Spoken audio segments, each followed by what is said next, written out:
America তো নিজেকে super power মনে করে, আজ সে আল্লাহর আযাবে গ্রেফতার হয়ে গেছে। ভয়াবহ আগুন দাবানল হয়ে ছড়িয়ে পড়েছে, বিলিয়ন বিলিয়ন ডলার ক্ষতি হয়ে গিয়েছে।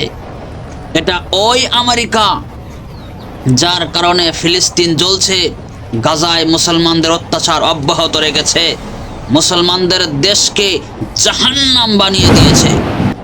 আজ সে আল্লাহর কবজায় এসে গেছে এবং আগুন এত বিশাল শক্তিশালী হয়ে ছড়িয়ে পড়েছে যে কন্ট্রোল করা অসম্ভব হয়ে গেছে। ফিলিস্তিনি এক বাচ্চা মৃত্যুর সময় বলেছিল, আমি যখন আল্লাহর কাছে যাব তখন আমার আল্লাহকে সব বলে দেব। সম্ভবত ওই শিশুর আওয়াজ আল্লাহর আরশে আজিমে আঘাত করেছে। সম্ভবত সে আল্লাহকে সব বলে দিয়েছে। এই জন্য আজ পৃথিবীর সুপার পাওয়ার দাবানলে রূপ নেওয়া আগুনকে নিভাতে পারছে না।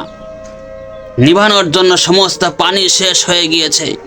সুদক্ষ দমকল বাহিনী, ফায়ার সার্ভিস আর উন্নত প্রযুক্তি সেখানে ব্যর্থ। সেখানকার মানুষগুলো নামি দামি বাড়ি গাড়ি পুড়ে কয়লা হয়ে গেছে, শ্মশান হয়ে গেছে। সুতরাং বোঝা গেল পৃথিবীতে কোনো সুপার পাওয়ার নেই। সুপার পাওয়ার শুধুমাত্র একমাত্র আমার আল্লাহ।